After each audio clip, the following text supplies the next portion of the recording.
The Senate Committee on Health, Education, Labor, and Pensions will please come to order. I thank our nominees for being here and for your willingness to serve our country.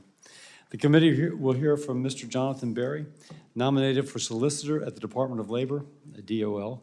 If confirmed, Mr. Berry committed to refocus the Solicitor's Office on providing workers and employers with due process and ensuring DOL's actions are rooted in the law. Mr. Berry's extensive experience in labor and employment law, as well as his experience advocating for workers' rights, will be an asset to the department when confirmed. The committee is also considering Mr. Andrew Rogers, nominated to lead DOL's Wage and Hour Division. Under the Biden administration, the Wage and Hour Division struggled to curb the troubling rise of child labor and exploitation. It also pushed Biden's independent contractor policy, threatening the ability of over 27 million independent workers to choose when and where and how they want to work. As a former wage and hour official in the first Trump administration, Mr. Rogers will bring much-needed experience as the agency looks to get back on track to better protect and support American workers. We'll then hear from former Congressman Anthony Despacito, nominated for DOL Attorney General. If confirmed, I'm smiling because Mr. Despacito said in New York he could never wear a seersucker. So whenever I'm reading this, I'm thinking, oh my God. If confirmed, Congressman Despacito will be a crucial part of the president's goal to eliminate waste, fraud, and abuse. He committed to working with Congress to ensure DOL programs are being implemented effectively to identify areas for reform. Congressman Despacito's experience as a former member of Congress and as a police detective will be a valuable resource in accomplishing this mission. Lastly, the committee will consider Ms. Andrea Lucas, acting chair of the Equal Employment Opportunity Commission, who is being renominated as an EEOC commissioner. Ms. Lucas has a strong record of protecting workers from discrimination and ensuring EEOC follows the law as Congress wrote the law. Under her leadership, EEOC has a year-to-date 7% increase in monetary recoveries for workers filing discrimination complaints. If confirmed, I look forward to our continued collaboration, ensuring a safe working environment for all Americans. Thank you again for appearing. With that, we shall proceed to opening statements. And with that, Mr. Berry.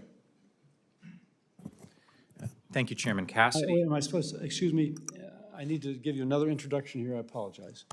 We're joined today by Jonathan Berry, President Trump's nominee for Solicitor of Labor. If confirmed, Mr. Berry will act as the General Counsel for the Department of Labor, DOL. The Solicitor's Office ensures that the nation's labor laws are enforced by representing the Secretary and Department's agencies in all necessary litigation, both through enforcement actions and by defending DOL against lawsuits. He is an attorney with experience advancing labor policies at DOL, advocating for stronger worker protections that are not overly onerous for job creators, while pursuing litigation against policies that harm workers and employers.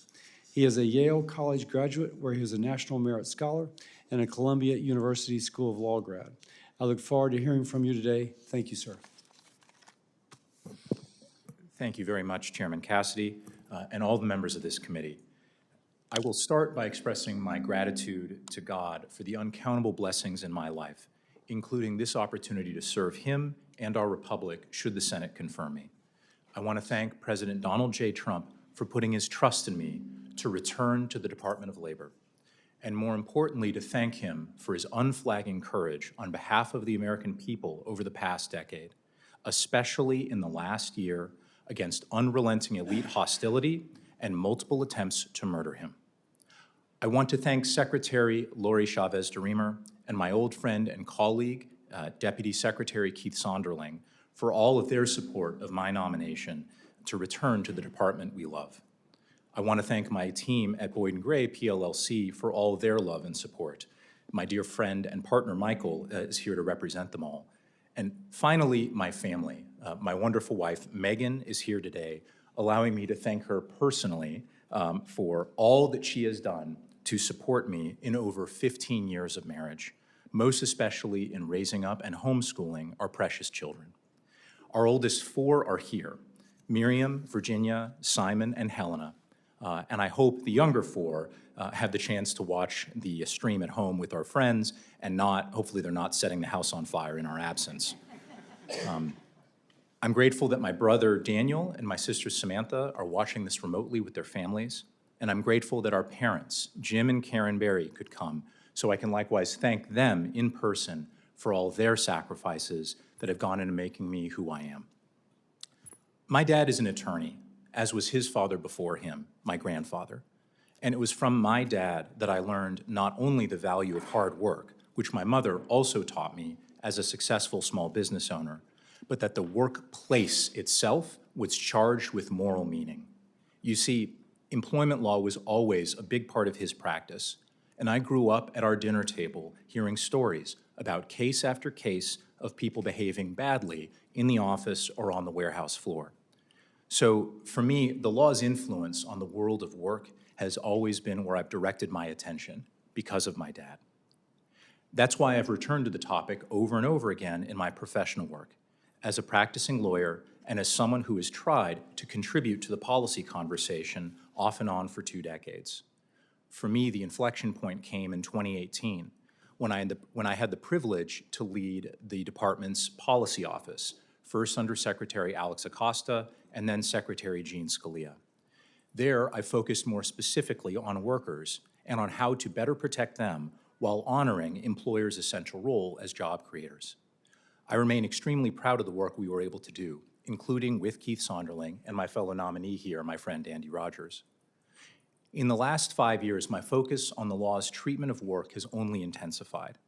I'm proud that my firm repeatedly challenged the previous administration's overreach, from OSHA's unlawful COVID mandate to ETA's illegal intrusion of DEI into registered apprenticeships to EBSA's encouragement of ESG under ERISA to the detriment of retirement security. I'm proud that we've represented employers against unlawful federal actions and that we've represented workers mistreated by their employers. And I've been privileged to use those experiences to refine my own thinking on employment law in hopes of contributing to a better understanding of how the law can and should build up the dignity of labor. This past Labor Day, I published my working vision statement at First Things, quote, "The overarching goal of a just policy about work should be to reinforce the nature of work as service," unquote. Work is service to God. It's service to family, to community, and to nation. And it is vindicating work as service that will be my greatest honor if confirmed as solicitor. Work can't be service, not fully, when it does not also help us serve our families and our communities. If your employer is holding back the wages you need to support those depending on you, if you're unduly risking life and limb on the job, if stewards are faithless with your retirement savings. If confirmed as solicitor, it would be my solemn responsibility to vindicate these rights and more of workers before our courts of law. And it would likewise be my responsibility to give my best possible advice to the Secretary on what the law does and does not authorize, on the good work that you, the Congress, have commissioned DOL to do. I thank you for the privilege of speaking with you today and look forward to your questions. Thank you, Mr. Berry. Our next nominee is Andrew Rogers, President Trump's nominee to be Wage and Hour Administrator, a Maine resident. Mr. Rogers served as Chief Counsel to the Republican EEOC Acting Chair Andrea Lucas. He is currently the Acting General Counsel to the EEOC. Before joining the EEOC, he served in the Wage and Hour Division, focusing on regulations and opinion letters. He previously practiced labor and employment law at Littler Mendelsohn PC and Paul Hastings LLP. He received his undergraduate degree from the University of Virginia before earning his JD from the University of Virginia Law School. Please, sir, Mr. Rogers. Thank you, Chairman Cassidy and distinguished members of the committee. Before I start, I'd like to introduce my family. I'm blessed to have my family supporting me here today, beginning with my beautiful bride, Jess, and my sweet daughters, Brooke and Emily. My mother is also here, coming quick trip in from Florida, where my father is no doubt watching online.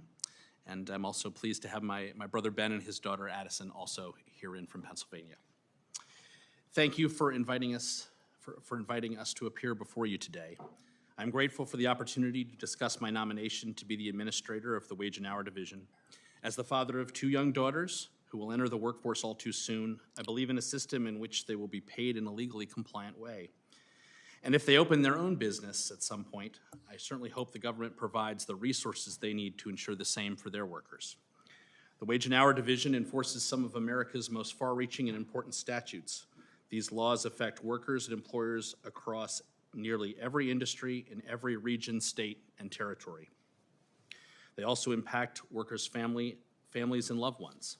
I'm both humbled and honored to have been nominated by President Trump to serve in this agency and its critical mission to promote and achieve compliance with labor standards and protect and enhance the welfare of the workforce. I would like to thank friends, mentors, far too many to mention, who have generously supported and encouraged me throughout my life and career. My interest in the law began in middle school when a neighbor filed a lawsuit to erect a fence down the middle of our shared driveway. The case was surprisingly perhaps tried to a jury in the Court of Common Pleas of Delaware County. And there, as a 6th grader, I attended the final day of the trial and marveled at the lawyer's arguments and the court's resolution of various issues. The interpretation and application of the law would evolve from a student's interest into a career, but thankfully not involving property and easements. Exposure to wage and hours issues came a few years later while working as a 16-year-old counselor in training at a camp in Maine. And although our $500 per summer plus room and board pay was far more generous than those of other camps, some groused that we were being paid less than the minimum wage. Curious how this could be, I conducted some late-night research, eventually finding Section 13 of the FLSA. And while I cannot say for certain, I suspect I was the only teenager reading the FLSA by fireside under the stars of Maine. After law school, I returned home to clerk for then Chief Judge Bartle of the Eastern District of Pennsylvania in Philadelphia. One of the many lessons I learned during those years, perhaps the most important, was applying the law correctly, getting it right, as he called it, regardless of personal agreement with the outcome. This lesson followed me to Washington, and where most of my work focused on litigation, and a significant part also involved helping employers navigate the nuances of wage and hour law, regulations, and policy. I have observed how complex wage and hour issues are navigated in the workplace, from the formulation of policies and practices to the best ways to resolve errors that arise. And while I believe most employers try to comply with the law, and that a significant number of minimum wage and overtime violations stem from an employer's sincere misunderstanding or lack of knowledge of the law, working in private practice and in government over the last 6 years has made it equally clear that some employers intentionally or recklessly disregard the law to the detriment of their workers. My public service has given me a deep appreciation for the critical role the Wage and Hour Division plays and the balanced dualism of the tools it uses. To execute its mission, Wage and Hour must develop and provide clear, consistent guidance so that employers of all sizes and means can confidently follow the law and focus on their businesses. Together, Wage and Hour's vast array of guidance lights the path for reasonable employers to pay employees as the law requires. At the same time, the Wage and Hour Division must simultaneously and rigorously enforce the law and ensure America's workers are paid the wages they earn and the other rights they're entitled to under the myriad of other statutes that the agency enforces. The strength, effectiveness, speed, and credibility of the agency's enforcement efforts are augmented when the law's requirements are clearly set forth, explained, and illustrated. The Wage and Hour Division is most effective when it is diligently pursuing and advancing both aspects of its purpose. Neither guidance nor enforcement succeeds alone, at least to its potential, when the other is de-emphasized.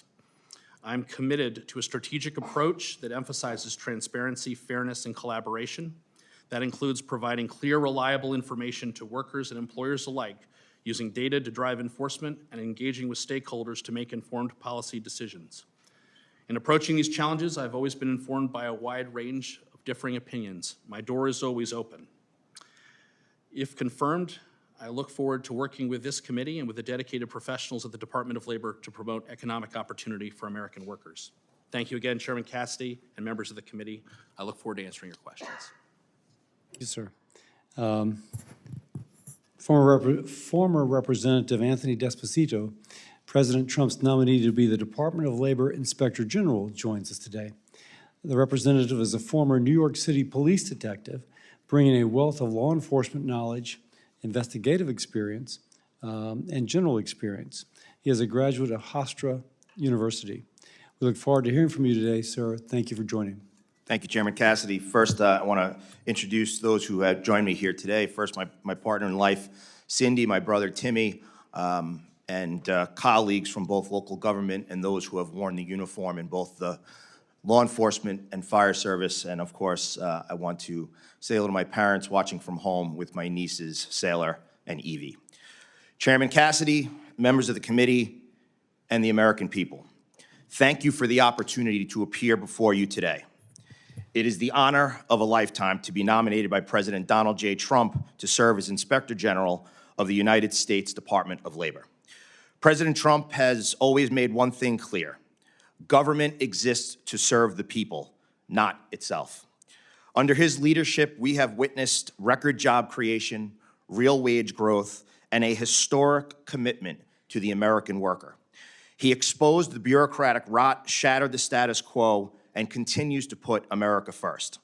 I am proud to support his agenda, and I'm even prouder to carry that mission forward through the work of the Office of Inspector General. My life has been defined by service. I have committed my adult life to protecting Americans and upholding the public trust. That commitment started in a small village of Island Park, where I served for 25 years in the Island Park Volunteer Fire Department, including as a chief during Hurricanes Irene and Sandy. When everything else collapsed, we stood tall. No salaries, no headlines, just service.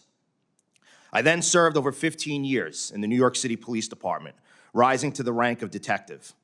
My work dismantled gangs, disarmed hundreds of criminals, and helped put violent offenders behind bars.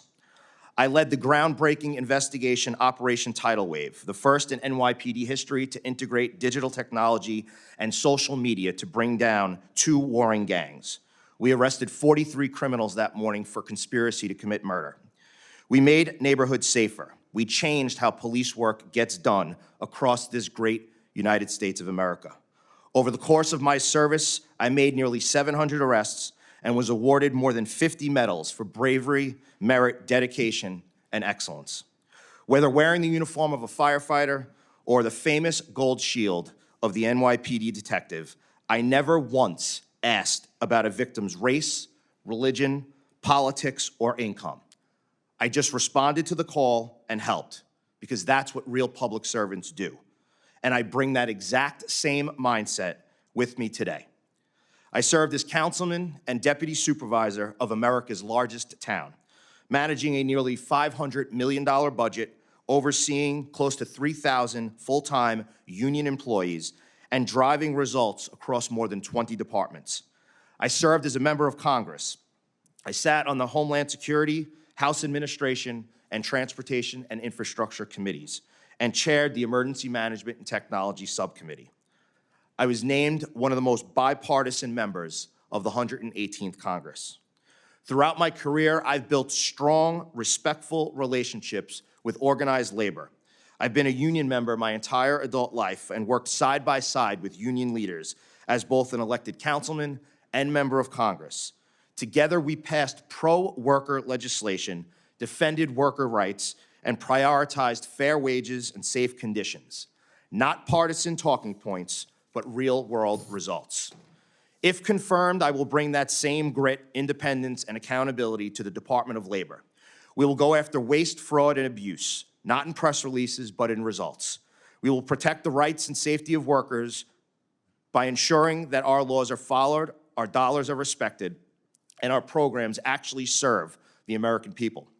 My priorities will be clear: enforce fair wages, safeguard working conditions, confront labor trafficking and exploitation, and ensure that taxpayer money is never used to enrich fraudsters or cronies.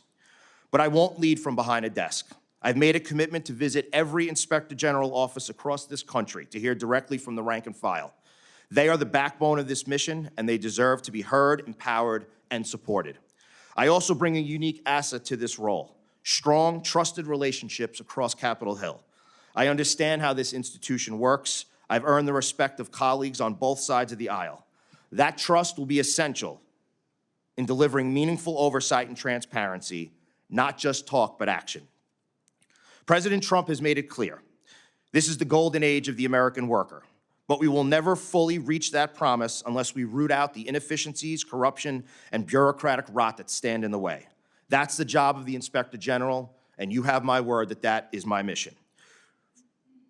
From the streets of a small village of Island Park to the halls of Capitol Hill, I've dedicated my life to making America safer, stronger, and more accountable. Now I'm ready to bring that same relentless focus to the Department of Labor. As an NYPD detective, I depended on my team. Color, religion, politics, economic stability, none of it mattered except getting home safe and getting the job done. I will work with each of you, Republicans, Democrats, independents, to make this office a model of integrity, independence, and effectiveness. Thank you for the opportunity to serve. I look forward to your questions and to earning your trust in the days ahead. Thank you, Chairman. Thank you, sir. We're joined today by Andrea Lucas, President Trump's nominee for EEOC Commissioner. If confirmed, Ms. Lucas will continue her valuable work to enforce federal laws that make it illegal to discriminate against a job applicant or an employee because of the person's race, color, religion, sex, national origin, age, disability, or genetic information. Ms. Lucas is currently the EEOC's acting chair and was originally confirmed in 2020. Prior to her government service, she was a member of the Labor, Employment, and Litigation Practice Groups of Gibson, Dunn, and Crutcher, LLP, where she advised clients on a wide variety of employment-related issues. Ms. Lucas is a graduate of the University of Pennsylvania and earned her JD from the University of Virginia. We look forward to hearing from you today, ma'am. Thank you for joining us. Thank you so much. Chairman Cassidy and members of the committee, it is an honor to appear before this committee as a nominee for a second term on the U.S. Equal Employment Opportunity Commission. I am grateful to President Trump for the trust he has placed in me since designating me in January to lead the commission and for renominating me in this spring for a second term, giving me the potential opportunity to continue to serve the American public at the EEOC, our nation's premier civil rights enforcement agency. In 2020, I was nominated by President Trump, approved by this committee, and confirmed by a vote of the U.S. Senate to serve as a first term as a member of the commission. It's been a tremendous privilege to serve on the commission for almost 5 years since then, working to advance equal employment opportunity for all Americans. During that time, I've engaged extensively with workers, employers, and related stakeholders, including members of this committee. If I have the honor of being reconfirmed, I look forward to continuing my work with this committee. To sit before you today is testament to the power of the American dream. My great-grandparents came from Italy with only second-grade education, and their son, my grandfather, entered kindergarten without knowing a word of English. And yet today, I sit before you as an attorney, as a nominee to continue to lead the agency. I am humbled to have the opportunity to serve the country that has given so much to my family in just a few generations. Today, I'm joined in person by friends and family, most importantly, my husband of almost 17 years, Brinton, who has walked alongside and supported me in every high and low of both my professional and personal life. Our two daughters, Audrey and Abby, are watching me on TV today. I joined the commission 6 months pregnant with my younger daughter, Abby, and my daughters have grown up knowing nothing but my service to our country.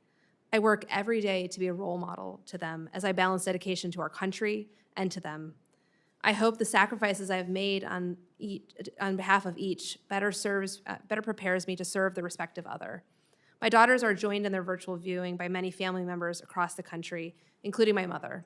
I wish my late father was still here to witness today's hearing, but I know that he is with me in spirit. To better understand what drives me at the EEOC, you should know about two men who strongly influenced my thoughts on employment law and civil rights. One is my father. The other is former EEOC Chair, now Supreme Court Justice Clarence Thomas, for whom my husband had the privilege of clerking. When I was a child, I watched my dad stand up for what was right in the workplace, opposing sexual harassment and speaking honestly about his faith, and he lost his job for it. My father did not regret standing up for his beliefs, but his courage cost him, and it cost my family deeply. I have experienced the immediate and long-term effects of discrimination firsthand. I see my dad's courage replicated in so many EEOC cases where workers like him stand up for their rights and pay a price. I know my work matters because I have a responsibility to those workers to zealously protect their rights. I've also seen, however, how in my dad's case, taking formal action never crossed his mind, and it wouldn't be something that he professionally or personally could have afforded. And that's true for many employees. The EEOC is charged with protecting workers. And I believe that protecting workers starts first with preventing discrimination. Of course, remedying discrimination is unquestionably central to our mission as a law enforcement agency, and I have and will continue to support robust, high-quality enforcement work. However, remedies are always a second-best option for workers. Like my father, they would have preferred for the discrimination to never have happened.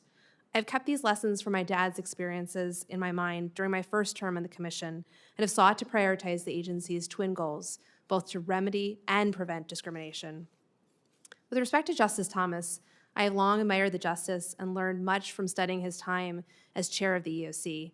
He came to the EOC at just the right time to rescue the agency from disaster with his efficiency reforms, making the agency accountable to the people we serve while focusing on individual rights over group identity. That's exactly what I hope to accomplish in my continued tenure on the commission, should I have the privilege of being reconfirmed. In a 1988 essay, then Chair Thomas lamented, quote, that civil rights had become entrenched as an interest group issue rather than an issue of principle and universal significance for all individuals, end quote. As head of the EOC, I am committed to dismantling the identity politics that have plagued our civil rights laws. If I have the privilege of serving a second term, I intend to dispel the notion that only the right sort of charging party is welcome through our doors, and instead reinforce the fundamental belief that is enshrined in the Declaration of Independence and our civil rights laws, that all people are created equal. I'm committed to ensuring equal justice under the law and to focusing on equal opportunity, merit, and colorblind equality. Through his series of landmark civil rights executive orders, President Trump has given the agency the most ambitious civil rights agenda in decades. If I have the honor of being reconfirmed, I am passionate about achieving that agenda. Thank you for your consideration. I look forward to answering your questions. Thank you, Ms. Lucas, and I shall start. And you're kind of an incumbent, so I want to ask you a question in which you may give the challenge back to Congress. You're charged to make sure that people are not discriminated against based upon factors including genetics. I was once told to a fellow, a CEO, that when he has a candidate come to him as an applicant, he can request, and people have scoured their search history online.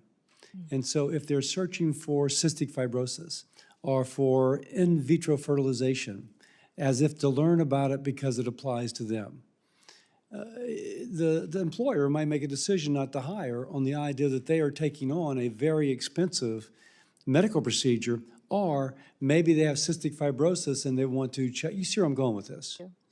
Now, I think Congress is actually interested, will be interested in the coming months over issues of data brokers. So any thoughts about that, how we end up having, you tell me, you see how I'm framing this question. Do you have, how would you approach this as EEOC, or is this something that Congress needs to look at in particular on these issues? Well, you know, we enforce GINA, the Genetic Information Non-Discrimination Act, but I will say that I have found that it is not well understood by most employers or employees, and I do think the agency needs to do more education in that space. Congress has already led in this space and made clear that you cannot discriminate based on genetic information. Genetic information, I don't know the law. Is that defined as somehow getting a download for 23andMe, or is that the ability to otherwise understand that somebody's genetic profile would include a propensity to a certain illness?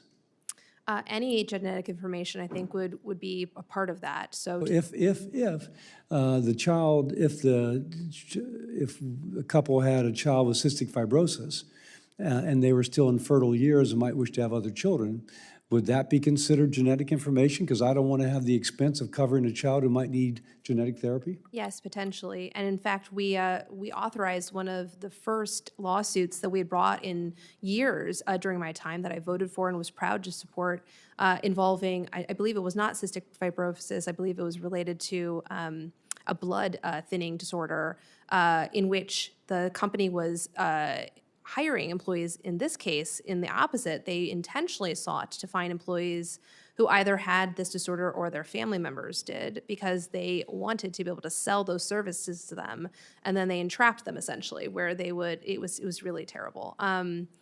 So sometimes it can go both directions, but because the company was selling services to treat those individuals, they intentionally sought to hire people like that, but then would tie them. Sounds like you have existing tools by which to address that. We do, but I do think we do need to do a much better job of helping people understand If that. after looking at it, you decide there's more tools that Congress should give you, I think there'd be a bipartisan interest in that. I think there's a tremendous amount of bipartisan work, and I think that it's deeply unfortunate that sometimes the agency has been viewed as universally the playground of the left. There is so much good work that we can do across the aisle to ensure, again, I think something that is really central, equal opportunity for all. I appreciate that. I look forward to working with you. Congressman, man, you got like a great background for this job. I'm just telling you that. I'm sitting there thinking, all of you do, but I'm just thinking, except for your prejudice against seersucker, I just think you're a great guy. Senator, coming from Long Island, seersucker gets a pass. It's once you get it to the 5 boroughs, there's a problem. Obviously, you have worked with law enforcement agencies on a state and local level.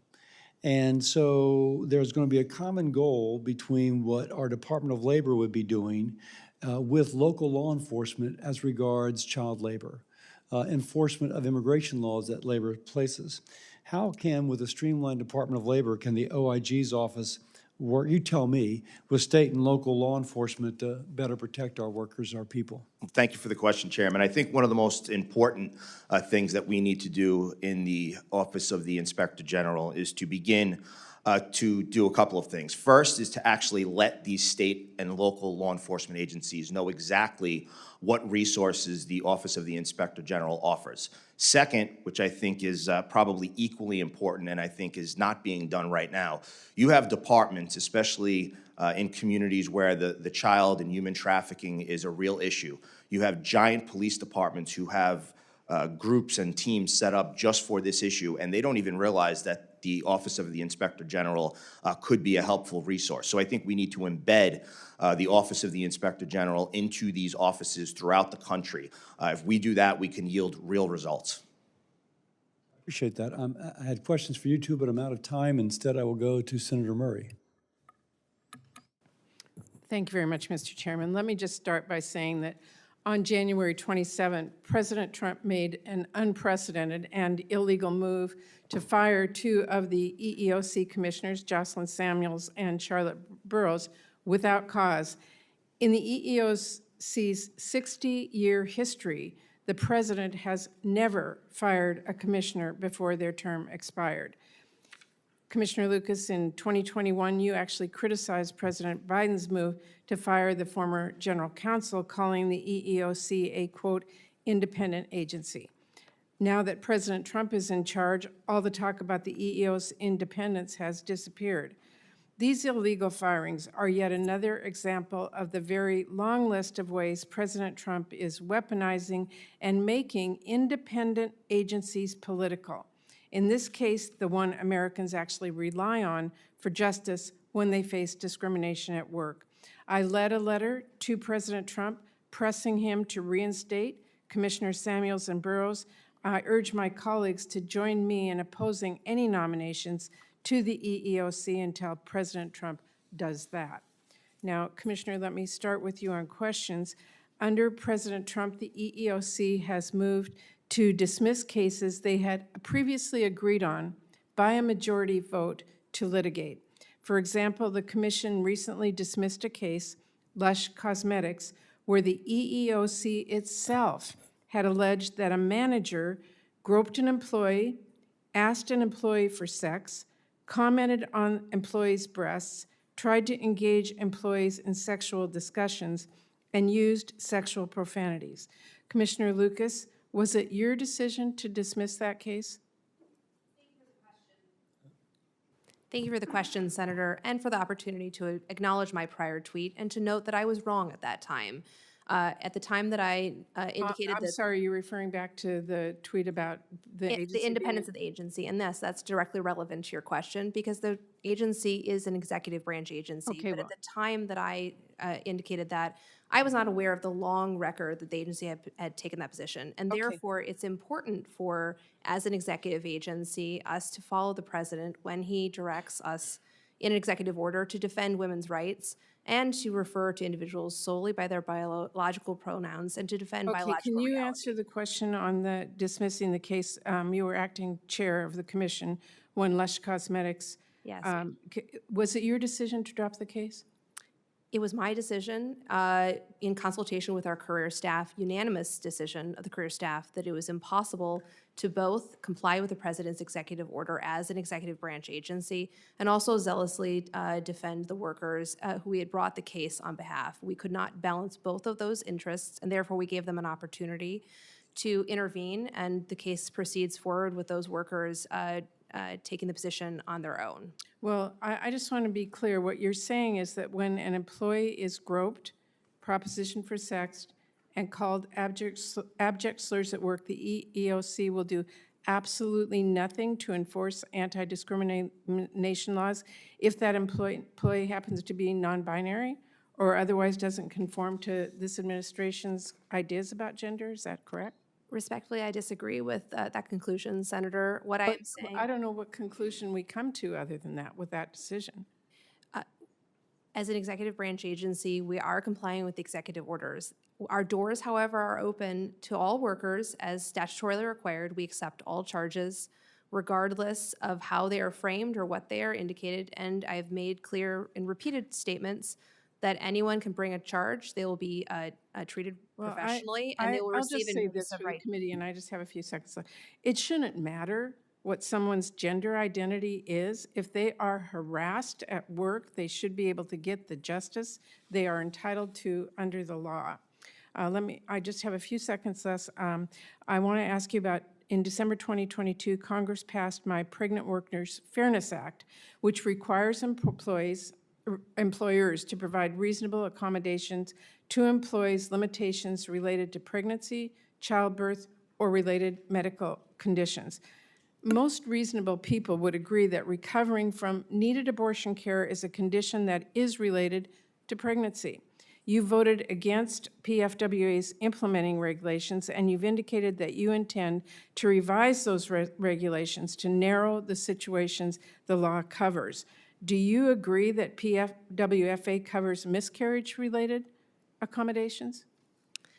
Senator, I do agree that it covers miscarriage related because that would be related to a childbirth. My vote to disagree with the implementing regulations came as a disappointment to me. I advocated for the PWFA. I think it was an important bipartisan law. Yes. But it is important that the commission act with the scope of authority that Congress gave us, and we are not Congress. That rule, however, strove to displace Congress and to rewrite the rule in ways that exceeded our authority. Commissioner Lucas, let me just say, and I am out of time, I recognize that. If it's necessary to protect a woman's health or her fertility or a fatal fetal abnormality, the law should cover that. And I find it really concerning that the commission doesn't agree with that interpretation of the law as we passed. Thank you, Mr. Chairman. Senator Husted. Thank you, Mr. Chairman. And Commissioner Lucas, I understand you're a native of Strongsville, Ohio, so I know the people there are very proud of your work. And so it made me think to ask you an Ohio question, because recently in the Ames versus the Ohio Department of Youth Services, the Supreme Court said on a 9-0 decision that a heterosexual employee from Ohio's Department of Youth Services alleged she was passed over for promotion and later demoted based on her sexual orientation in favor of LGBTQ plus colleagues. She sued under Title VII of the Civil Rights Act of 1964, which bars employment discrimination. As a result of that ruling by the court, how does that affect the activities of the EEOC? Thank you so much for that question, Senator, and it's great to be with a fellow Ohioan. That is a great question, and I think it's so important to note that Ames actually just further reinforces positions, unanimous positions, that the commission has taken for 50-plus years. As you noted, that decision was 9-0, and it was written by Justice Ketanji Brown Jackson, sometimes regarded as the most liberal member of the court, and yet it is clear that it is a unanimous bedrock principle that our civil rights laws are colorblind.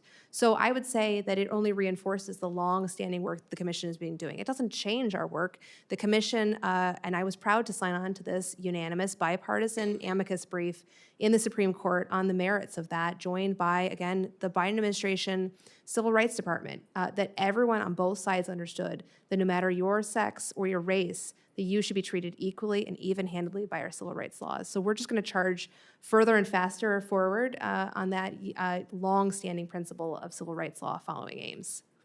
Great. Well, thank you. I'm sure that there will be some updating of guidance and things like that from the EEOC based on that ruling. Is that correct?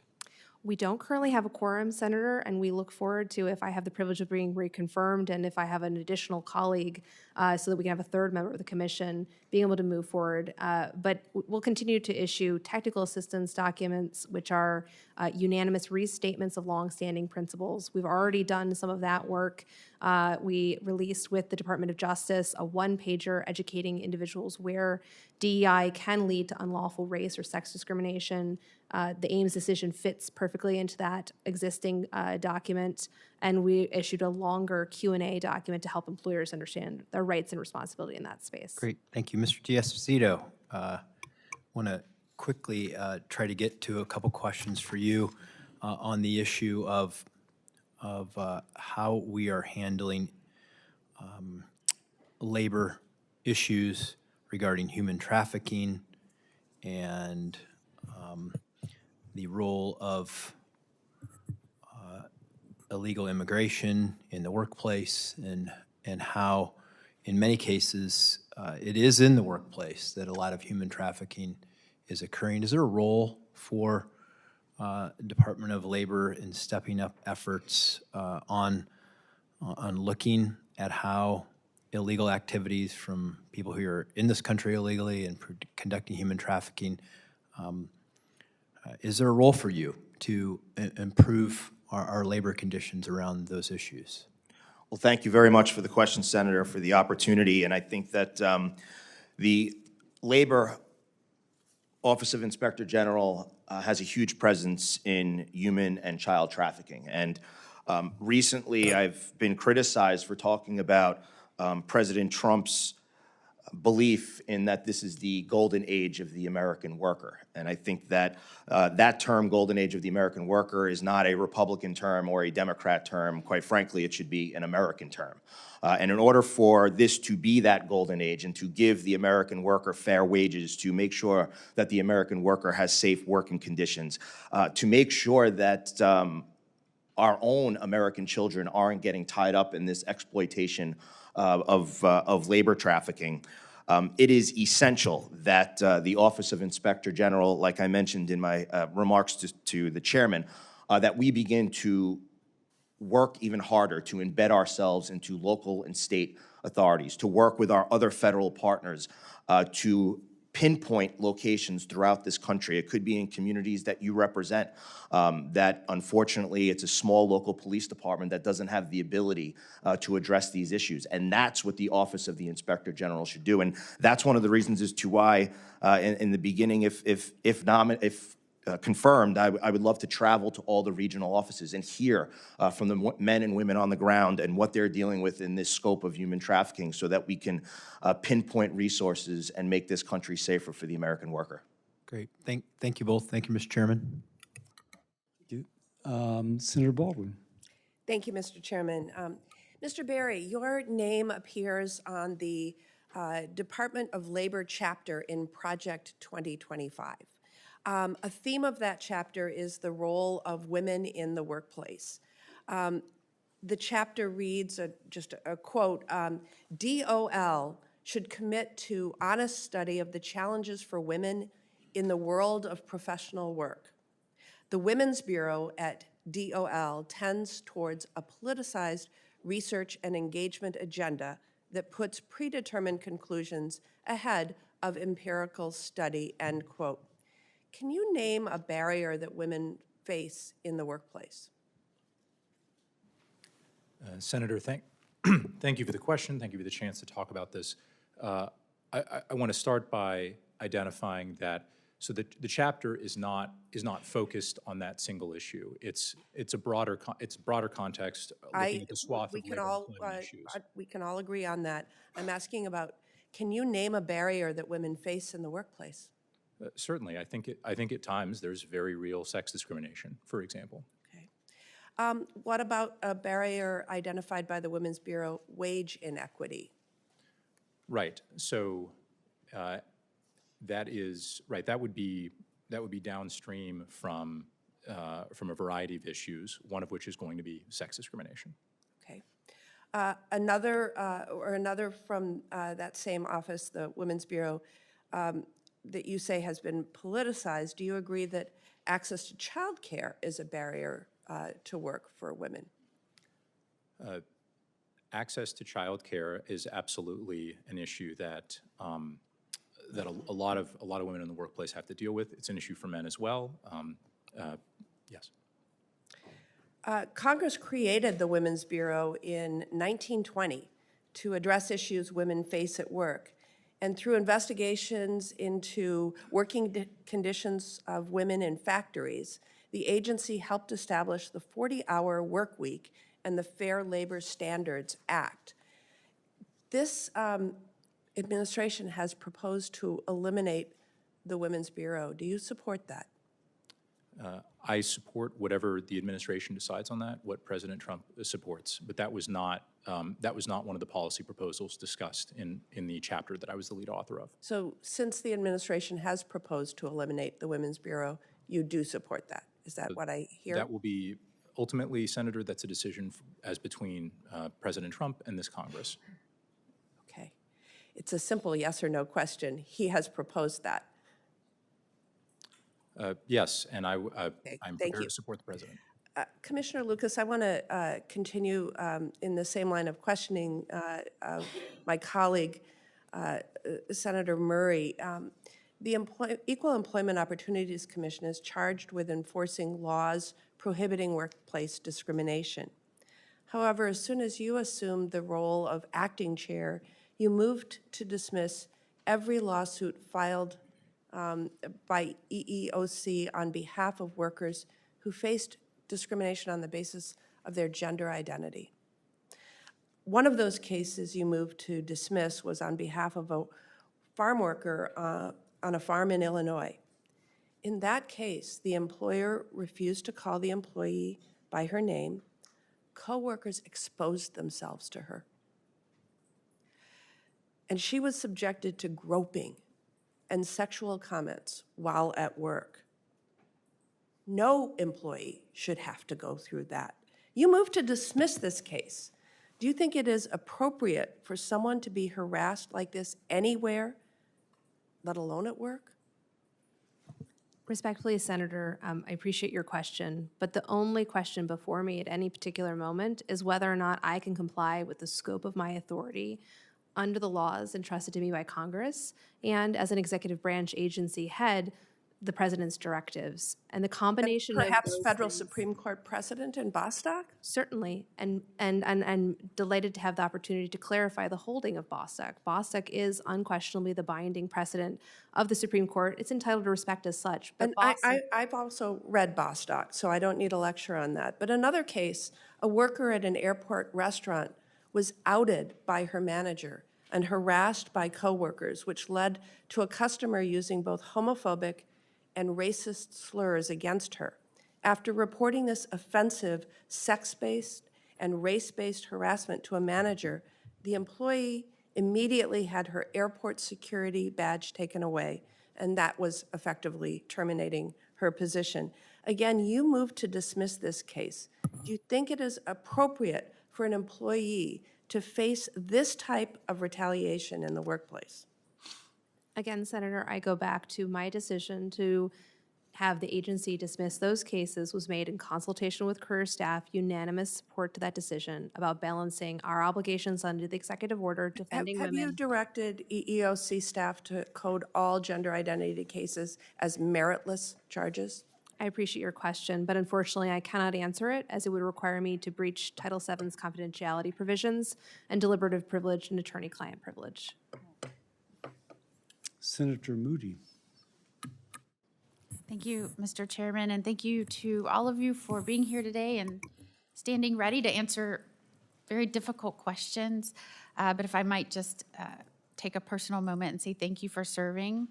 It is not just a big decision to serve your country and take time away from what could be very lucrative private careers. I know your families give up a lot to help you in that process, and I'm mindful that there are some that couldn't be here and are watching at home, and I hope that they are incredibly proud of their parents today. As a mother of a school-aged child, I am also balancing those responsibilities, and the families often are our biggest support structure. So thank you so much for taking this on and being someone that I know your families are very proud of, each of you.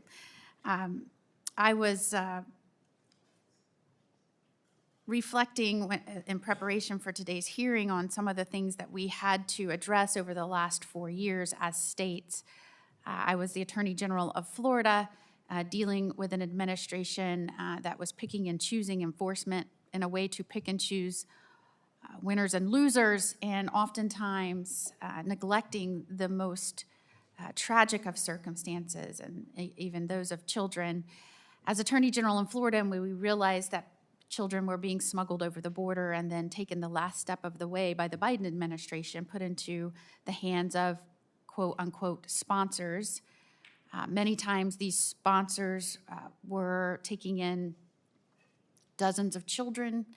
We found when we launched a grand jury investigation that many were being placed in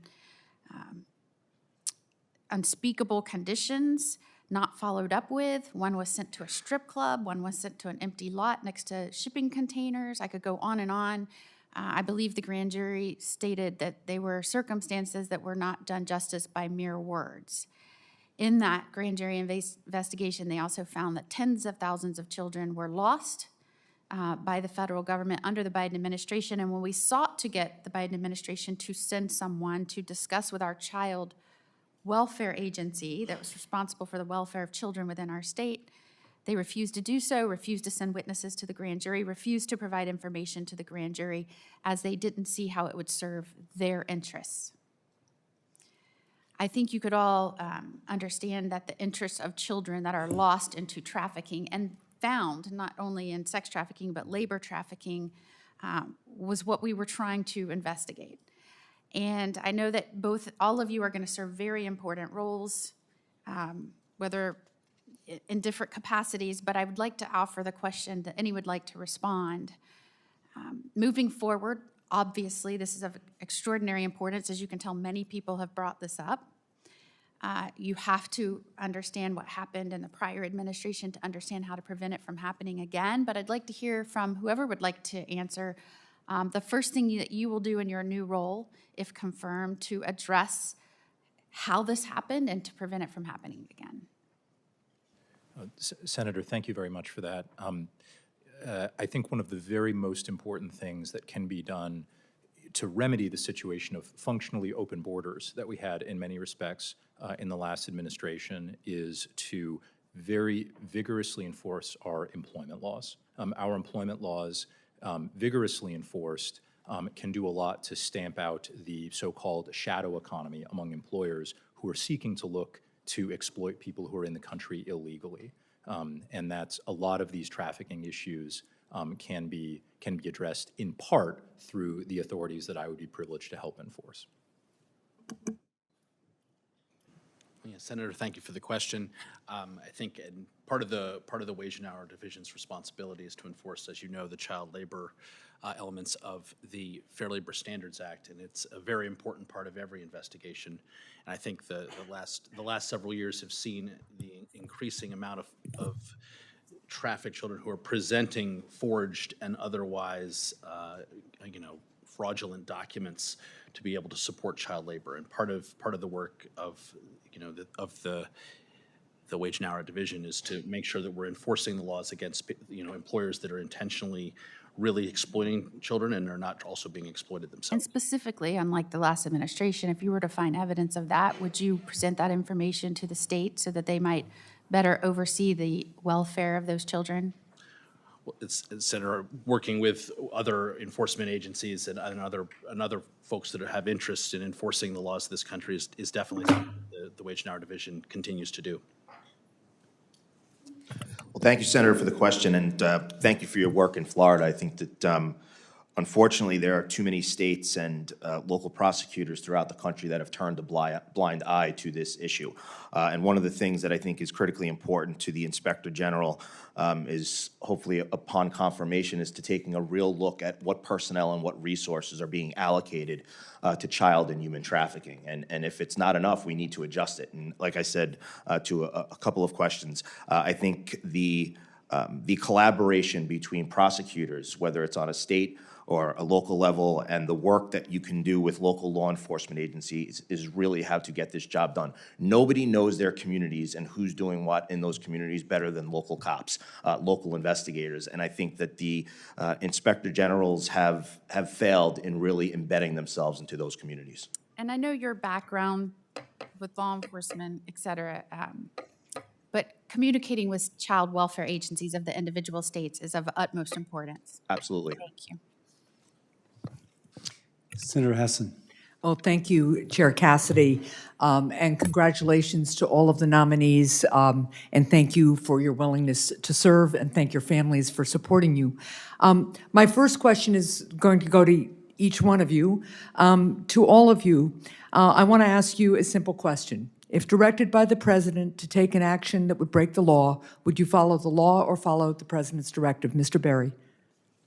Senator, President Trump would never ask me to violate the law. Well, are you going to follow the law if he does instruct you, or anybody in a position above yours instructs you to break the law? Senator, I can't answer hypotheticals like that. I can tell you that in my first time getting to serve— All right, I'll take that as a no, which disqualifies you. Mr. Rogers. Senator, thank you for the question. I don't think the President would ask me to violate the law, but I would follow the law. Thank you. Thank you for the question, Senator. I have no intention of getting a request from President Trump to violate the law, but as I've done in my entire career, I will follow the law. Thank you. Ms. Lucas?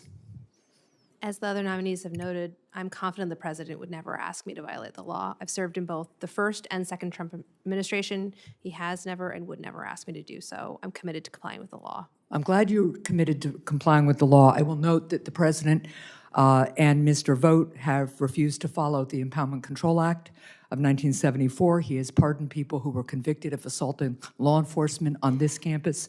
He is treating foreign policy as if it is his personal business, likely violating the Emoluments Clause. And this administration's failure to follow due process is a clear violation of law. So you might want to rethink the first part of your answers. Now, let me go to you, Mr. Rogers, for another question. The Wage and Hour Division field offices play a critical role in helping to ensure that workers get paid what they've earned. The Manchester, New Hampshire Wage and Hour Division office has been especially effective in this effort, recovering nearly $8 million for almost 5,600 Granite Staters in the last 5 years.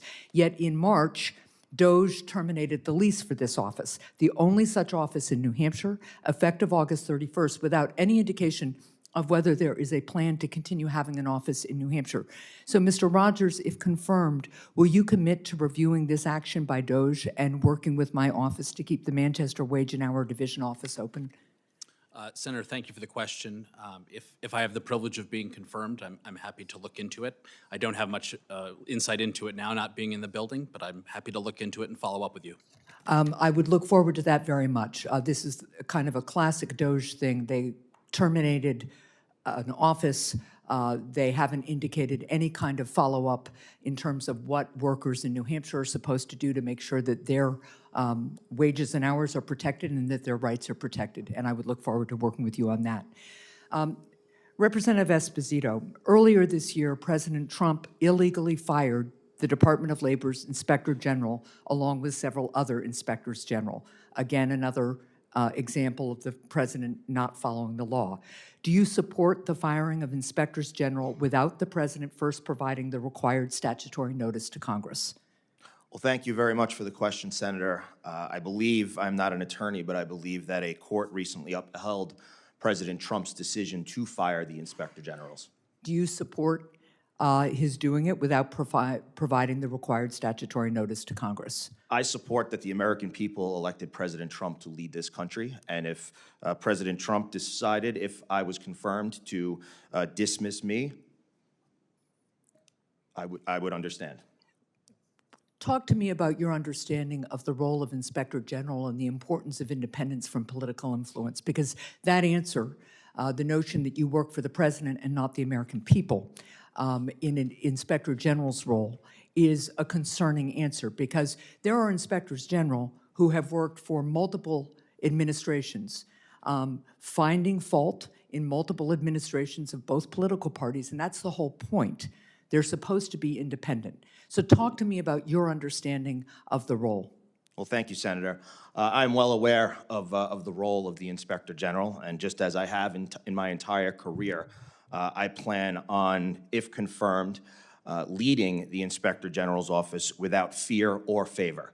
I plan on, just as I did as a decorated New York City detective, working under multiple administrations between Mayor Bloomberg and then Mayor de Blasio, who single-handedly tried to destroy New York City. I still went out there and did my job regardless of who the leader is. I will continue to work independently, just as I have, to do the work of the Inspector General, and that is to rid the Department of Labor of waste, fraud, and abuse. Will you commit to continuing any open investigations that were initiated by the last Inspector General? I can't answer that question until I see what the investigations are. That is also concerning. Thank you, Mr. Chair. Thank you, Mr. Chairman. Ms. Lucas, you are already cracking down on employers who discriminate against American workers in order to hire illegal immigrants as workers instead. Can you give us some examples of these anti-American national origin discrimination cases that you're working on? Thank you so much. Well, I can't talk about confidential matters. I can talk about press matters that are public. Since 2019, the Commission has recovered almost $7 million for American workers, as recently as a $1.4 million recovery during my tenure as acting chair. And these often will entail a preference for a foreign worker at the expense of an American worker. The victims that we're recovering for are often a broad multiracial group. So we've recovered money for Black, white, and Asian workers. The fact patterns vary. A common pattern that we will see is an Hispanic preference, and it may occur in a warehouse, an agricultural business.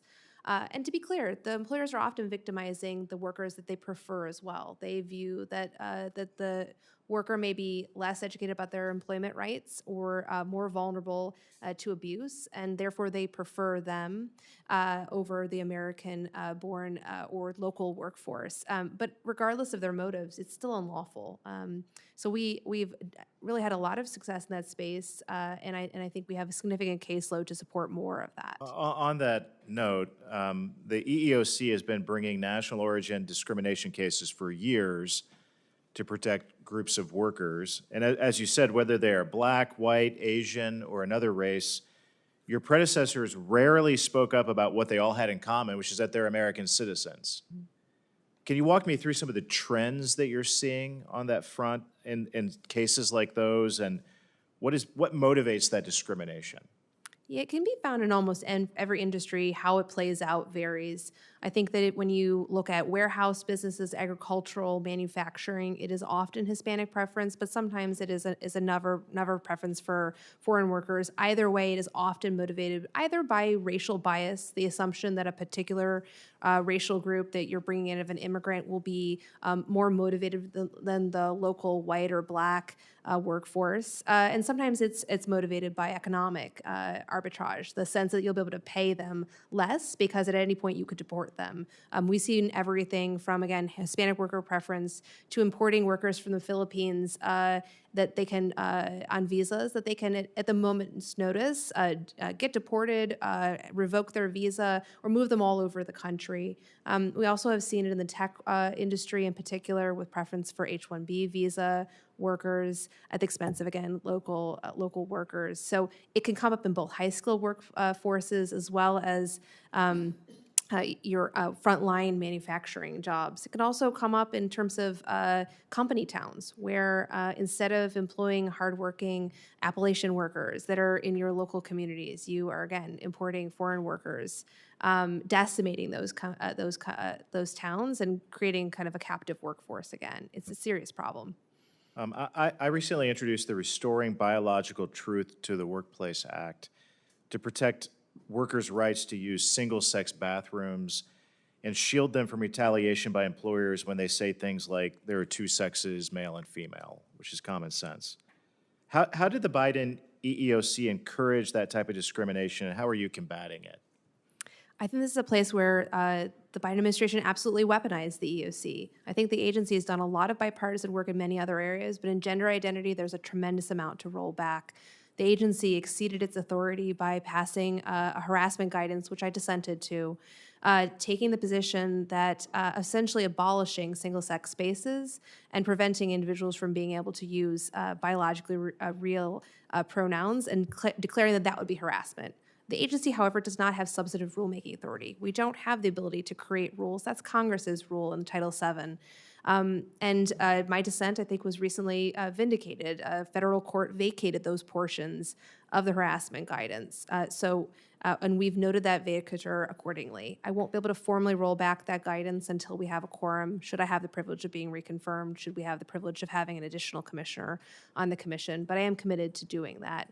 Wherever I can lawfully comply with the executive order on defending women, I've done so. I think some of it is simply the tone of the top, making clear that it is okay to say basic biological reality. There are men and there are women, full stop. And you agree Congress needs to do its job and make those protections permanent, that the ruling could be simply overturned by the next administration. That's right. Thank you. I yield back. Senator Kim. Thank you, Mr. Chair. Ms. Lucas, I would like to start with you. Your response to an earlier question made it sound like you don't believe that the EEOC is an independent agency. I just want to confirm your position on this. That's correct. The EEOC is not an independent agency. And in fact, every single one of the former Democrat members that were terminated by President Trump, they know that. They know that, and so do colleagues across the decades. Since the 1970s, the EEOC's Office of Legal Counsel, as well as the Department of Justice's Legal Counsel, has held that we are an executive branch agency. In fact, to rule otherwise or to conclude otherwise would make us unconstitutional because we accepted jurisdiction over the ADEA, the Age Discrimination in Employment Act in the 1970s, and since then, the only way that could be constitutional would be for us to be an executive branch agency. We've accordingly complied with that for decades. So I just want to ask you, in terms of your own work, has anyone from the White House or elsewhere in the executive branch urged or suggested to you or your staff to dismiss a case, take on a specific case, or decide in a certain way? Respectfully, Senator, I cannot breach deliberative privilege or attorney-client privilege or Title VII confidentiality, so I'm unable to be responsive to your question. So you can't say a simple no on that? To answer your question would require me to breach the privileges. Well, I guess maybe I'll frame it in a different way. Would that be appropriate? Would it be appropriate for the White House to tell you to take on a certain case, dismiss a certain case, or to rule in a certain way? I can't engage in hypotheticals. I can say look, it's not a hypothetical because you're saying to me that you are not an independent agency. You report to who? I report to the president. So if the president gave you a directive, what would you do? It would depend on what the directive was, but I report to the president. So you report to the president, you take directive from the president?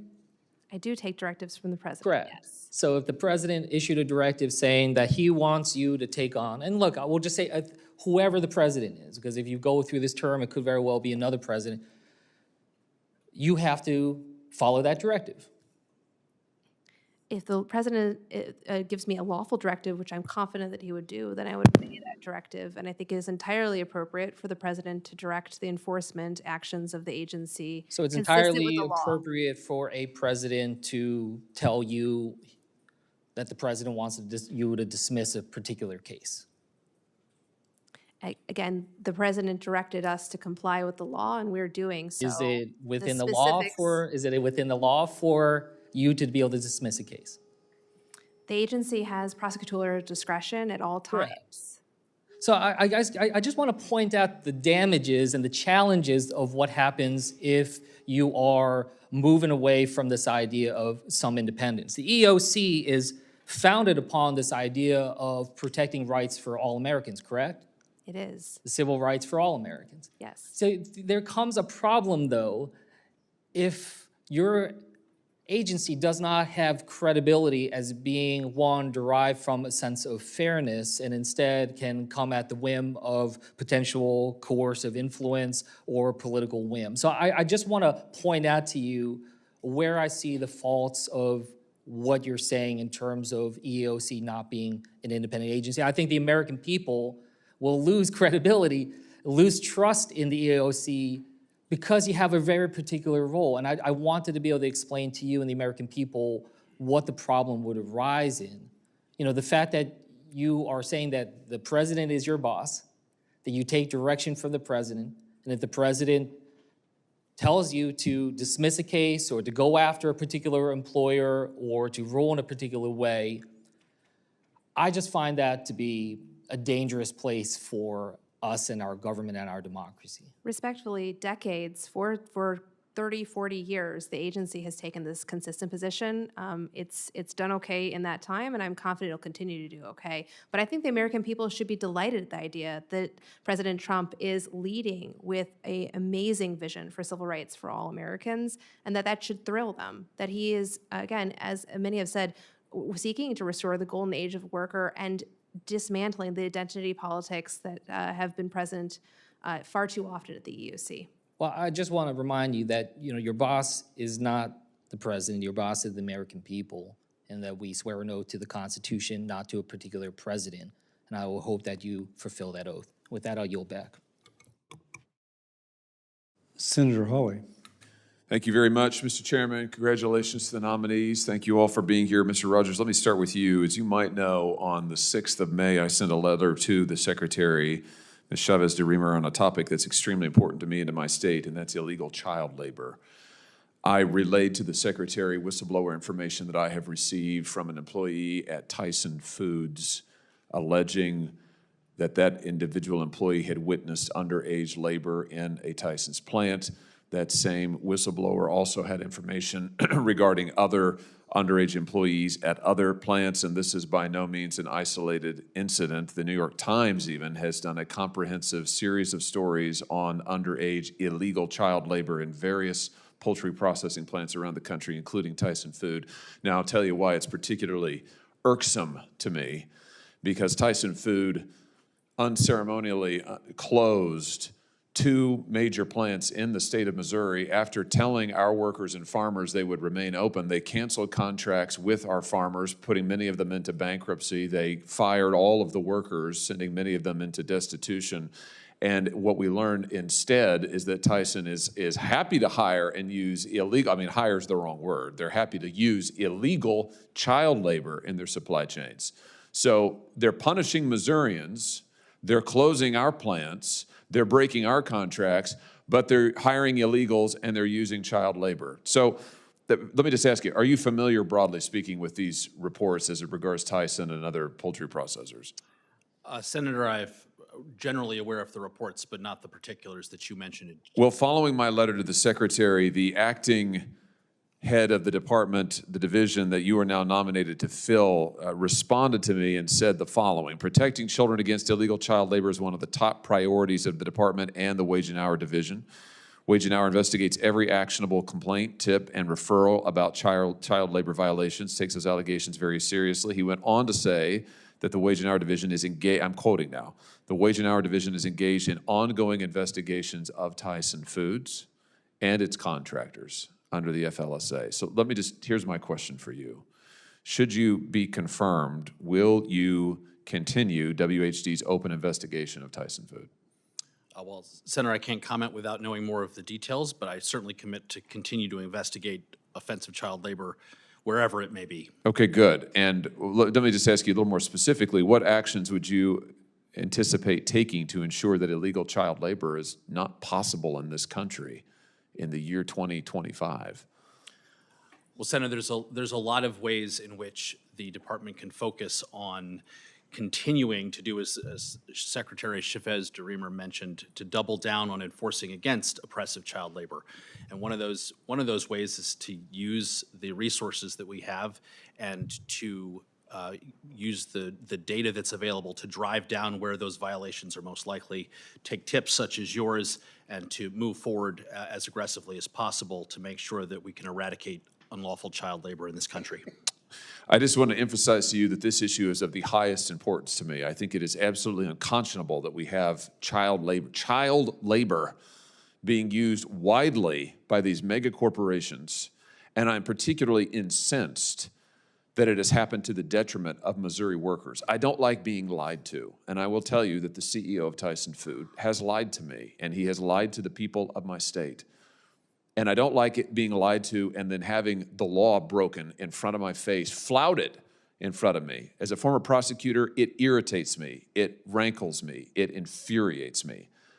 And I want to see some justice here. I want to see justice for the kids who are being illegally employed. And yeah, I want some justice for the Missouri workers who were tossed out in the cold because Tyson Food has chosen to found its supply chain on illegal labor and child labor. So I just want to underscore for you that this is the highest priority for me. And if you are confirmed, I'll look forward to working with you on it. I can promise you, you'll hear a lot about it from me. I look forward to that, Senator. Great. Mr. Berry, the Biden administration in 2023 rescinded the Trump administration's previous rule on religious exemptions for federal contractors and subcontractors, as I'm sure you're aware of. The effect of that was to strip away protections that ensured that faith-based organizations didn't have to violate their consciences in order to compete for federal contracts. My question is, does DOL plan to reinstate the implementing legal requirements for that previous rule? Will you put back in place the protections?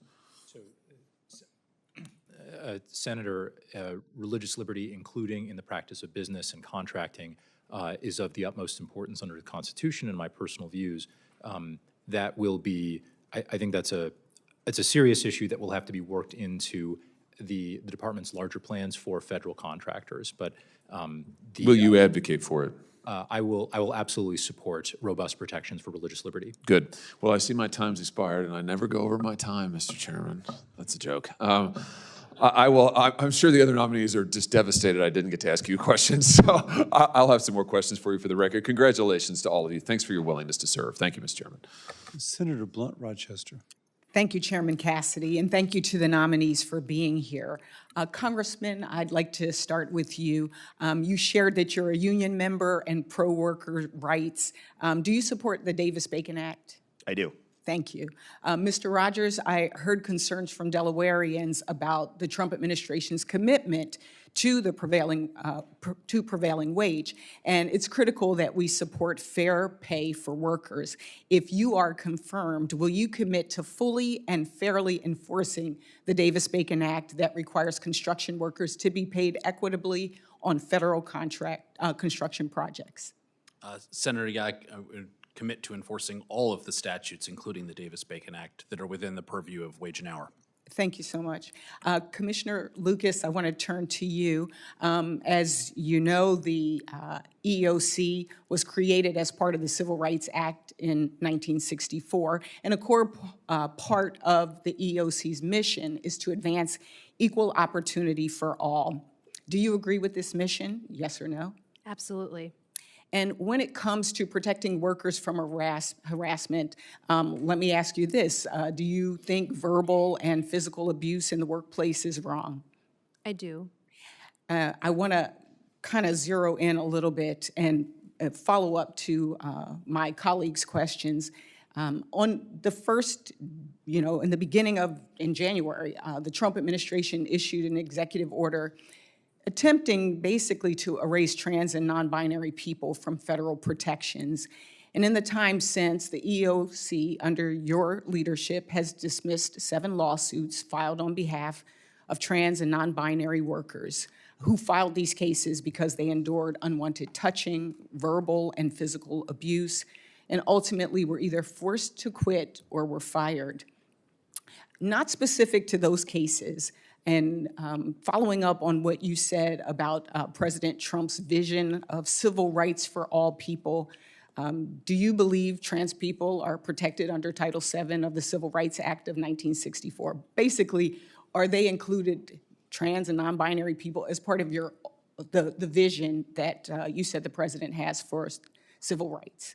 Thank you for that question, Senator. As I mentioned in response to one of the other senators, Bostock is the binding precedent of the Supreme Court. It should be accorded respect as such, and Bostock did clearly hold that discriminating against someone on the basis of sex included firing an individual who was transgender or based on their sexual orientation.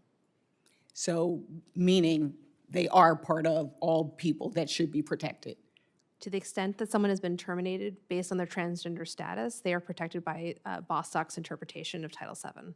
I think, again, part of the concern is that we have seen in reports that under your leadership, the EEOC staff have been instructed to code discrimination charges related to gender identity as meritless, which would all but ensure that these cases won't be resolved.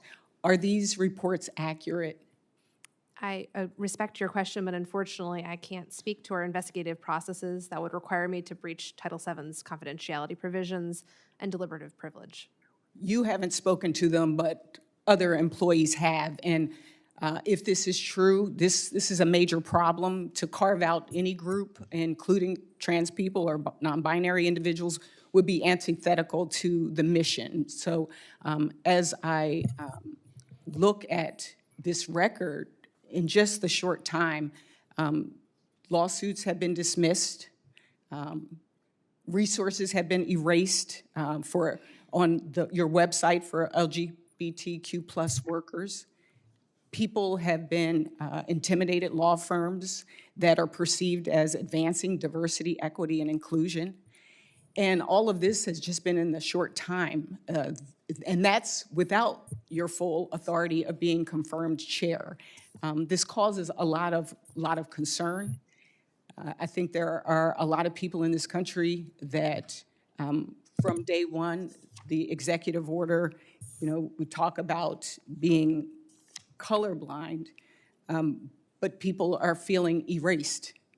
And so I hope that if you are confirmed, I urge you to be mindful of your mandate to advance the promises of equal opportunity for every American, not just those that are deemed worthy by this administration.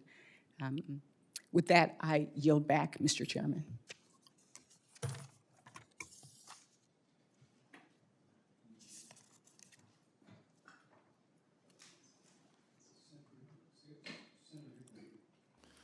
Thank you, Mr. Chair. And Senator Murkowski, I think I owe you one there. Appreciate all of your public service. Let me start with you, Mr. Berry. In Colorado, we've got numerous employers who rely on H-2A and H-2B visas. Our strong agricultural economy relies on the H-2A program to make sure that people have fresh, safe food, quality food on their tables. Rocky Ford cantaloupes are known nationwide. Certainly, they're not available nationwide, but Palisade peaches are a rival to any Georgia peach. If Senator Ossoff was here, I would say it out loud. In the same way, our powerhouse outdoor recreational economy relies on the H-2B program to operate our ski areas and a number of different outdoor recreational venues. So as part of Project 2025, you helped write that chapter on labor that called for the elimination of both of these programs.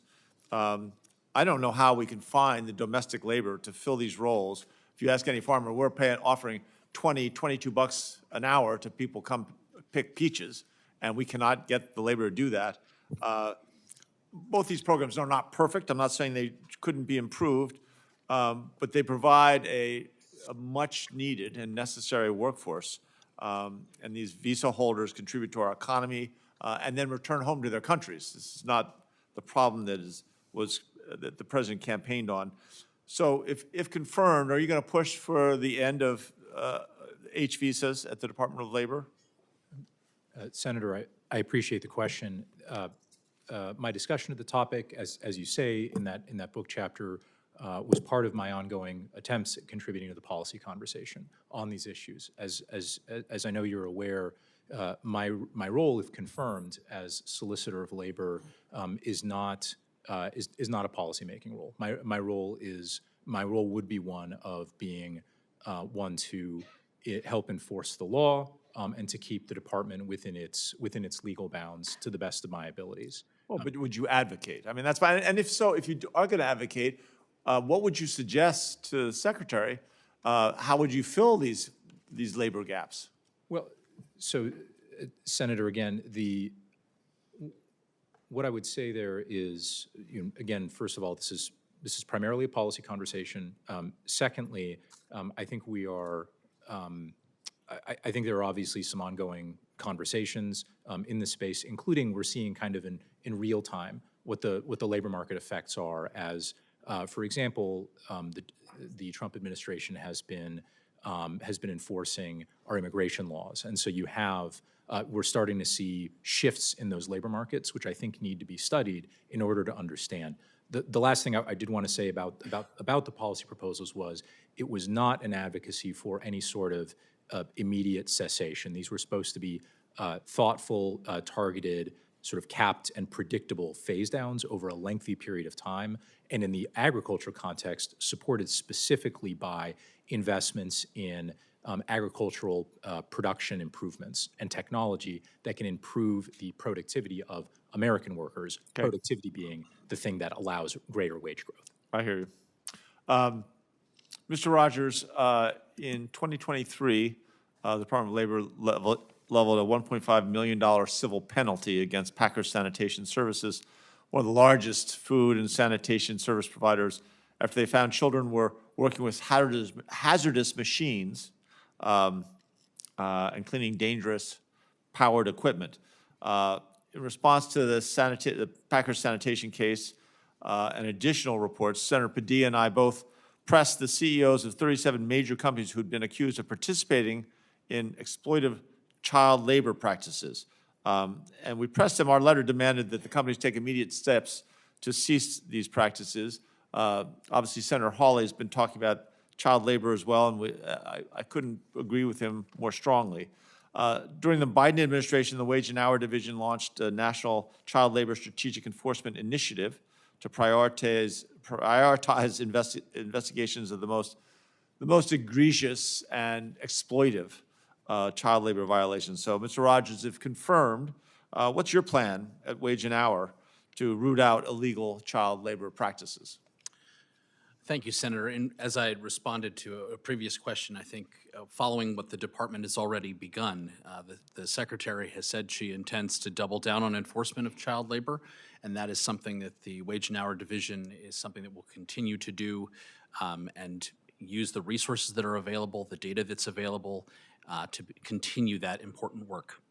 I appreciate that. I'm out of time, but I will have other questions. Trust me, no one you'll all have a chance. I'll submit them in writing. I appreciate, again, your time coming here and your willingness to serve. Senator Murkowski. Thank you, Mr. Chair. And thank you to all of you for being here today and your willingness to serve. I want to begin my questions to you, Mr. Berry, and I appreciate the discussion that we had in my office. Project labor agreements, as I mentioned to you, prevailing wage, both issues that are important to the labor community in Alaska, and I think really provide incentives for Alaskans to go into the trades. Can you share with the committee your view on PLAs and the prevailing wage? Absolutely, Senator, and I really appreciate your making the time previously to meet with me. I was very grateful for that. So I'm also thankful for the opportunity to clear up some confusion here, because in my labor chapter in Project 2025, I opted not to take a position. I think it's been common among Republicans and conservatives in particular to be very critical of Davis-Bacon. I chose to take a position of agnosticism and essentially of openness, and in fact was criticized by a dissenting view in that chapter for not taking the opportunity to go after the law. So I would be completely committed to enforcing that law in my relevant part as solicitor. Thank you. Mr. Rogers, let me ask you, again, when we talked, had an opportunity to talk about the career opportunities that are available in the trades because of good wages, career options that are created by Davis-Bacon. Do you support prevailing wage? Senator, as we discussed, thank you for that opportunity to have our conversation. I think it's important that the Wage and Hour Division continue to do its enforcement efforts with respect to Davis-Bacon, like all of its other statutes, and it's important to make sure that prevailing wages are being properly calculated and applied in ways that further and enhance the purpose of the Act. And just then for follow-on, do you support the current method for calculating prevailing wages in a given area of the country? Yes, it's important to make sure that we are doing those calculations based on appropriate data and that they are doing the work that the statute and Congress intended. Very good, thank you. Let me turn to you, Mr. Esposito. Thank you for being before the committee. The Inspector General Act of 1978 states that inspectors general should be appointed, quote, without regard to political affiliation, close quote. It creates an expectation of independence and objectivity. So can you share with the committee how you feel an Inspector General ought to approach their job as it pertains to getting involved in partisan activities, and then what mechanisms you would put in place to not only protect you, but your office from real or perceived political pressures or perhaps the perception of improper political influence? Well, thank you very much for the question, Senator. And as I mentioned before, I look forward to, if confirmed, leading the Inspector General's Office of the Department of Labor without fear or favor. I've spent my entire adult life as a public servant, most of it being a New York City detective, sharing a car with members of my team, different color skin, different political background, certainly different economic backgrounds. My life depended on them, theirs on me. And you got out of the car every day to do the job. It didn't matter who the mayor of the city of New York was. It didn't matter who the police commissioner was. We took an oath, and I take that oath as I would here, and that is to root out waste, fraud, and abuse in the Department of Labor so that, and as I mentioned before, I know that there's been talk of reigning in the golden age of the American worker, and I don't believe that any of us should be perceived as being partisan by wanting to rein in that golden age. That should not be a Democrat or Republican issue. That should be an American issue.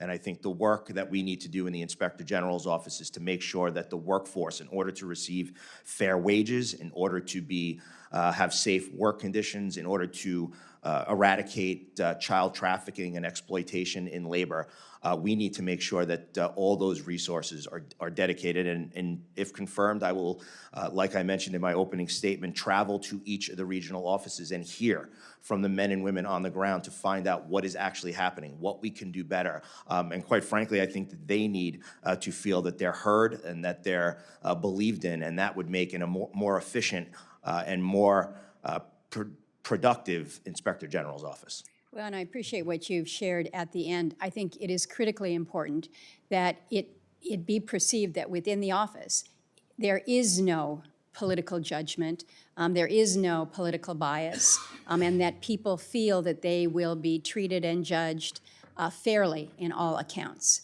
Thank you, Mr. Chairman. Senator Kane.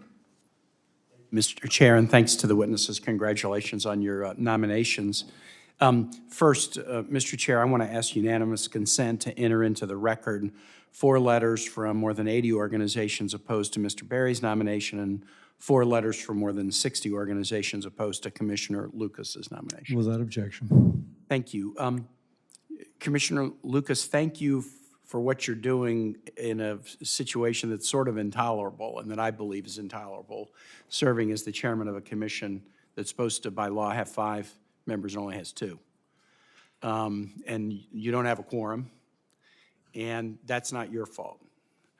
But I do think there is fault in that, and I think there's an intentional strategy that I see happening in agencies established by Congress, and many are agencies where there are commissions or committees that are supposed to have a majority membership from the president's party and a minority membership from the party that is not in the White House.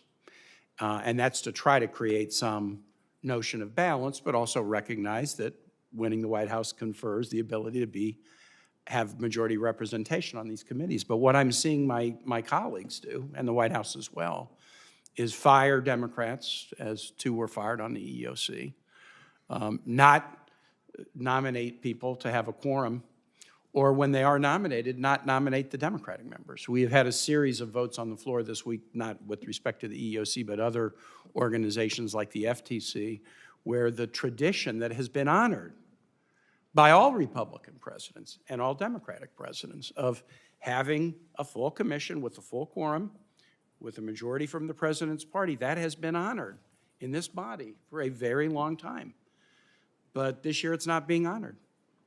And we're allowing the possibly illegal firing of members of commissions like the EOC, and the administration is choosing to forward Republican nominees but not Democratic nominees. And my colleagues, instead of insisting, hey, look, the law is the law, fair is fair, it will be a Republican majority but not a Republican monopoly, are not acting to empower the commission. So you're doing what you can without a quorum, and I know that you've been asked plenty of questions about that, and you've also pointed out there are things that you can't do without a quorum, but that's on Congress and the administration. But I just want to let my colleagues and the greater American public know that these bodies are important. They do important work. I mean, you testify to the importance of your work in your written testimony as somebody who, in your childhood, you had the experience of seeing what it was like to have a parent who was discriminated against. These are agencies that are important, and an intentional effort to kneecap them by keeping them without a quorum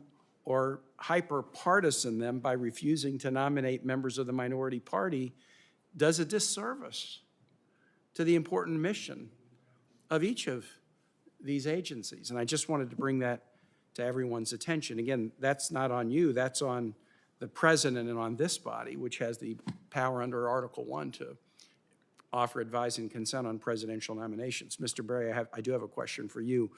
I was made aware that during your interview with the Democratic staff of the committee, you stated that women want to work part-time when you were asked about engaging more women in the workforce, and apparently there were follow-up questions, and you sort of said the same thing.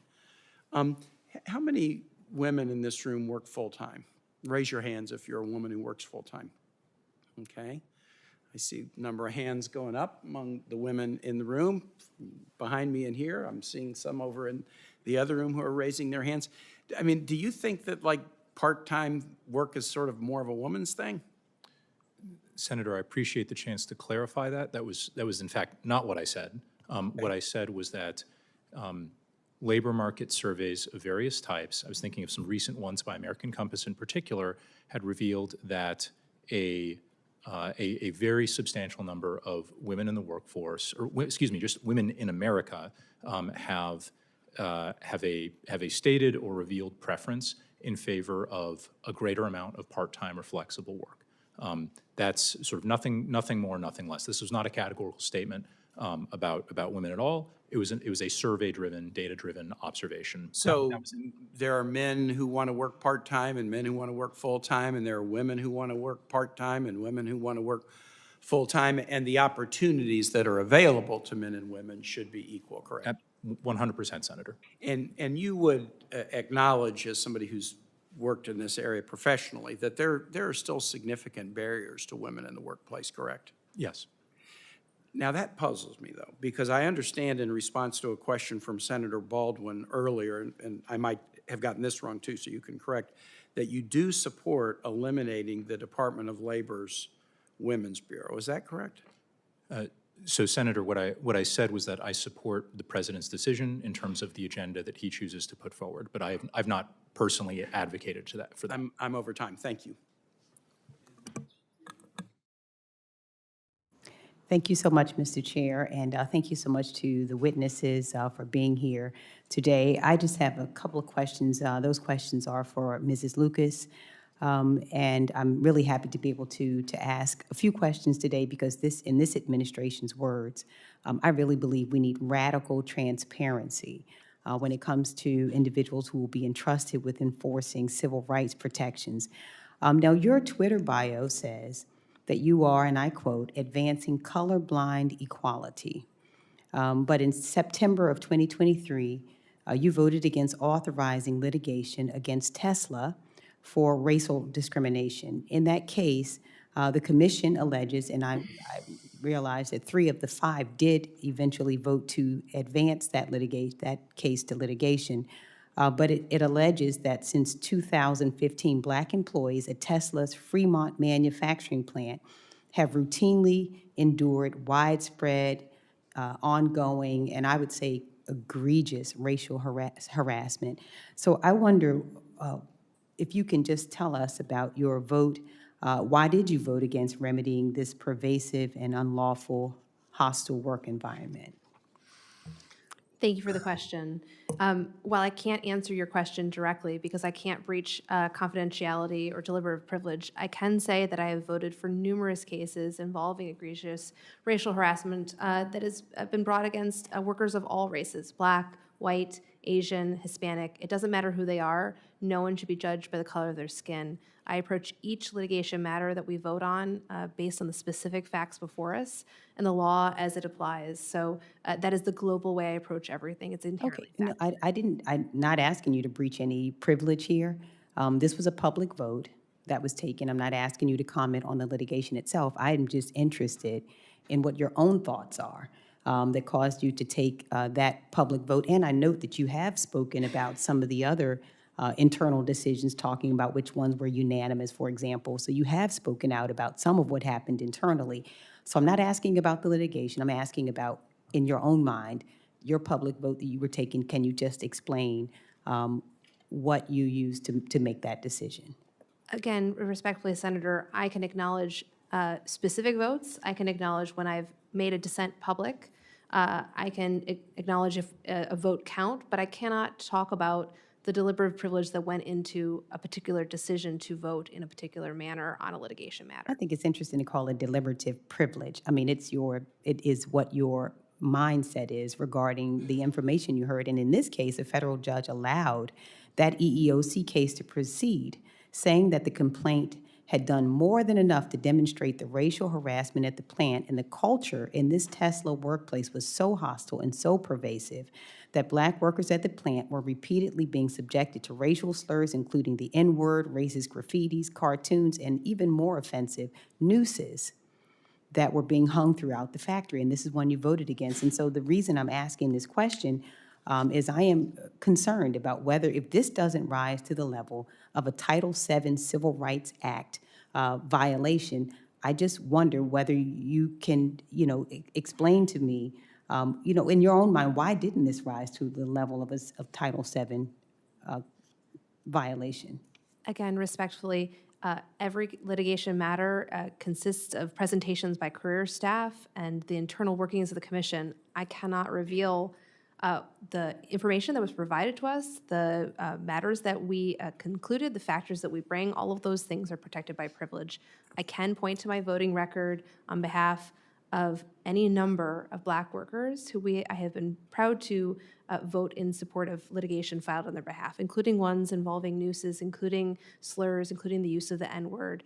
I have no bar against any of those fact patterns rising to it, but each case is inherently a fact-dependent, legally dependent matter. Okay, so 2 more just quick questions on that then. Is it that you then commit here in this hearing not to deprioritize racial discrimination cases as chair? Is that what you would say? Would you say that you would be able to appropriately use Title VII in all cases of discrimination, including racial discrimination? I am absolutely committed to combating race discrimination in every single form and have filed lawsuits and supported lawsuits on behalf of workers of every single race, Black, white, Asian, Hispanic. It doesn't matter. No one should be judged on basis of their skin color. Okay, thank you. Just one final yes or no. I know that already you've moved the EEOC to dismiss some of its own lawsuits against employers. So then will you commit here today to continuing to litigate this case until its conclusion? The decision about whether or not to pursue or continue any decision is something that we'll have to assess at each particular moment. I can't commit to continuing any particular case. Even this very heinous Tesla case, you're saying? Again, each case it will be fact dependent at the time. Thank you. I ask for enter several letters of support for the nominees into the record, and as chairman, I grant that consent. For any senator wishing to ask additional questions, questions for the records will be due at 5 p.m. Friday, June 20th. Thank you again for the nominees for being here. The committee stands adjourned.